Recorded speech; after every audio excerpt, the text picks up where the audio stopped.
Dans le contexte actuel d'épidémie mondiale qui a surchargé les hôpitaux, certains gouvernements comme celui de la France ont autorisé les médecins à prendre la décision d'administrer des injections de Rivotril, qui pourraient précipiter le décès des patients infectés par le Covid-19, par un arrêt respiratoire et en particulier chez les personnes âgées. Certains parlent d'euthanasie, d'autres carrément de meurtre. Pourtant, en tant que juif, notre morale est dictée par des règles strictes, la halakha, qui met la vie humaine au-dessus de toutes les autres lois. Retour donc sur un sujet pas si clair, en compagnie de Meir Habib, député français de la 8e circonscription des Français établis hors de France, et le Rav Israël Meir Krimizi, Rosh Yeshiva de Montréal. Meir Habib, bonsoir. Comment le gouvernement français a-t-il pu autoriser de telles pratiques ?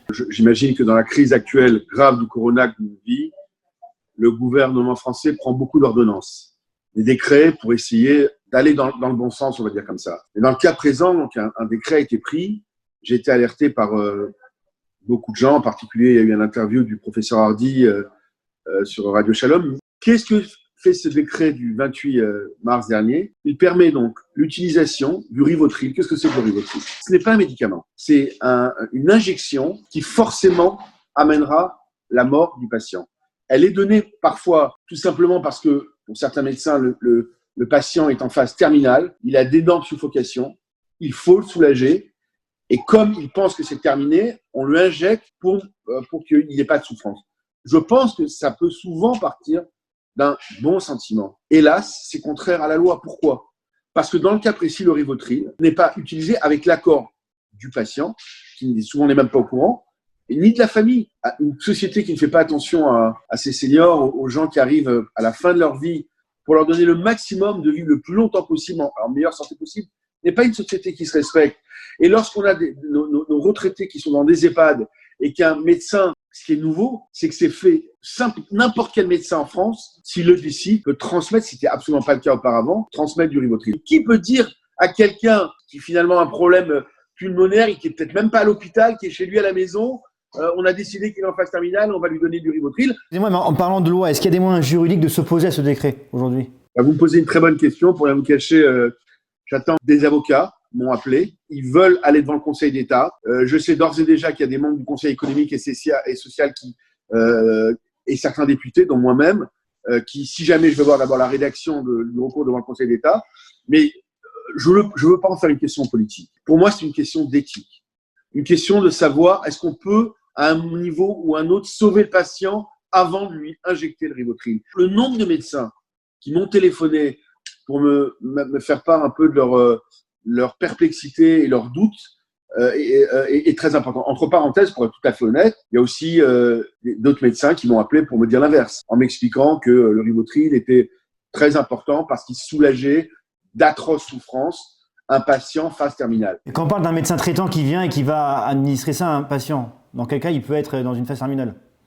C'est pas un peu contradictoire, non? Exactement ce que je pense. Je ne pense pas que sans un collège de médecins, sans un accord de la famille, sans des examens poussés à l'hôpital, en particulier dans les EHPAD. Les EHPAD, c'est les seniors, les gens qui ont vécu la Seconde Guerre mondiale, souvent, voire au-delà. Imaginez-les tout seuls dans un EHPAD, un médecin loin des proches, loin de la famille, parce qu'aujourd'hui, personne ne peut les visiter. Ils sont simplement en contact avec leur famille, avec un téléphone portable, avec un WhatsApp, etc. Pour revenir sur les injections du Rivotril, est-ce que les familles aujourd'hui, concrètement, elles peuvent agir pour empêcher cet usage du Rivotril?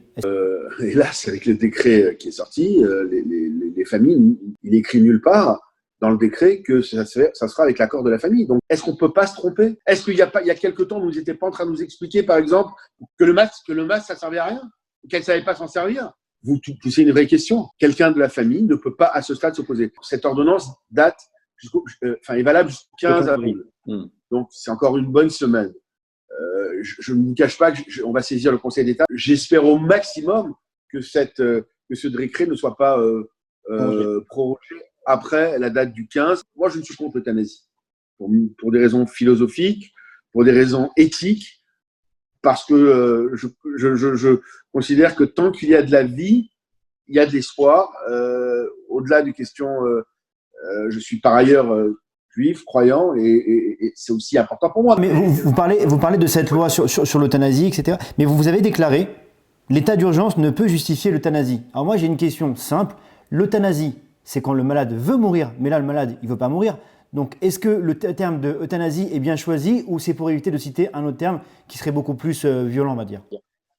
Non, je pense que, en l'occurrence, les gens qui utilisent aujourd'hui le Rivotril, ça revient à légaliser l'euthanasie. Je ne doute pas que l'écrasante majorité, 99% des médecins le font parce qu'ils pensent alléger les souffrances du malade. Je ne veux pas aller au-delà, je ne veux pas même imaginer aller au-delà. Est-ce qu'on peut conseiller aux familles aujourd'hui qui ont leur famille ou leurs proches qui sont hospitalisés, qui ont peur que leurs proches se voient administrer ce médicament? Si j'étais peut-être les familles, vous me posez une question, j'essaie d'y réfléchir. D'abord, peut-être de dire de façon expresse l'interdiction du médicament sans leur accord, quoi qu'il arrive de le dire, de le stipuler par lettre recommandée de façon orale à l'équipe médicale, parce que je ne doute pas que les gens ne le font pas pour s'amuser. Il y a des fous, hein, on a vu dans l'histoire des histoires invraisemblables, mais l'écrasante majorité du personnel soignant est un personnel à qui d'ailleurs je veux rendre hommage, extrêmement dévoué, extrêmement débordé, souvent malade. 10% du personnel soignant a attrapé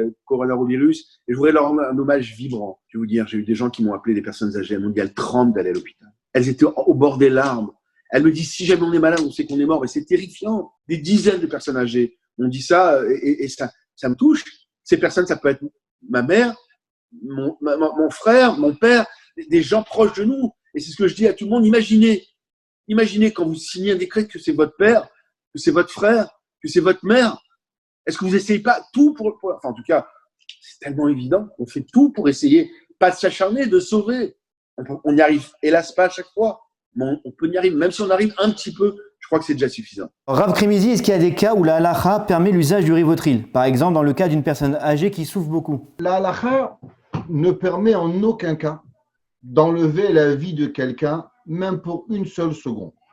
Ça veut dire qu'en vérité, on va poser la question de différentes façons. Qu'est-ce qu'on doit faire quand une personne elle souffre? Est-ce qu'on doit faire ce qu'on appelle de l'acharnement thérapeutique? Exemple, donner des médicaments, donner des traitements pour s'assurer que la personne vit plus longtemps. Ça, la halakha ne nous oblige pas. Nous n'avons pas l'obligation de faire de l'acharnement thérapeutique. Mais en aucun cas, il nous est permis de donner un médicament pour pouvoir laisser passer une personne pour la faire mourir. Par exemple, il y a des personnes qui sont dans de maladies graves où on leur donne, par exemple, certains calmants.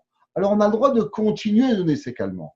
Mais si nous savons pertinemment que ce médicament, il va raccourcir la vie d'une personne, il est formellement interdit à un médecin ou même à un parent d'accepter ou de donner ce médicament pour pouvoir raccourcir la vie d'un de ses proches ou un des membres de sa famille. Quel est le statut d'un médecin qui a administré ce traitement à un patient au regard de la halakha? Il faut savoir qu'il y a deux genres de patients. Il y a un patient qui était déjà mourant. Donc, la halakha est ce qu'on appelle une personne qui était déjà en train de mourir et qu'on l'a tué. Donc, est-ce qu'une personne qui a tué une personne mourante, il a les mêmes halakhot qu'une personne qui n'était pas mourante, par exemple, une personne en bonne santé? Sur ça, la halakha, elle est que non, mais il en reste que l'interdiction de faire cette action, elle est exactement pareille. Nous n'avons pas le droit d'administrer ce genre de médicaments. Si un patient, un docteur, un médecin, on lui demande de faire cette action-là,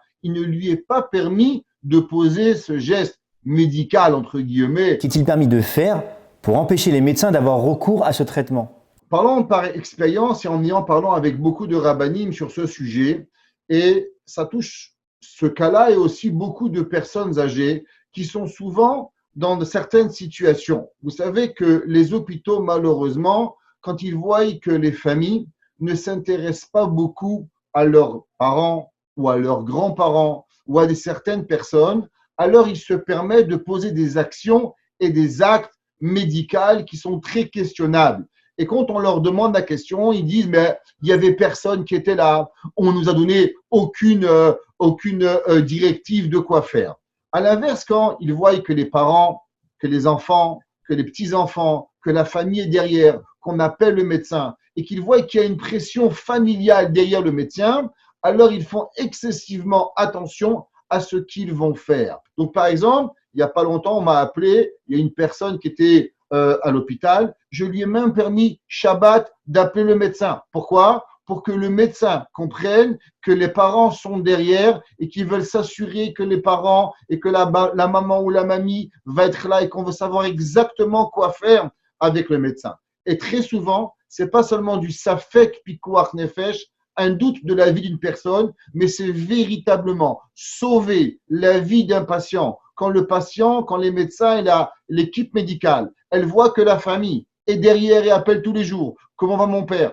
Comment va ma mère? Comment va ma sœur? Comment va un membre de ma famille? Et ils voient que cette vie, elle est très précieuse pour nous. Ça va retenir les médecins et l'équipe médicale de porter certains gestes. Donc, bien sûr, il nous est permis de téléphoner. Dans certains cas, où on va, ou même très souvent, si on va avec l'autorisation d'un rave, on aura le droit d'appeler, même pendant Shabbat, d'appeler le médecin pour pouvoir mettre cette pression que les médecins et l'équipe médicale ne va pas poser des gestes inévitables, lo alenu, envers les membres de notre famille. L'épidémie mondiale de Covid-19 a considérablement modifié nos habitudes, notre comportement et pourrait bien avoir un impact irréversible sur la morale humaine. La Torah, à travers la halakha, nous permet de préserver notre morale de manière authentique. Aucune société ne devrait choisir à partir de quel âge on est trop vieux pour vivre. Nous devons défendre de toutes nos forces le droit de chaque homme à la vie, quel que soit son âge.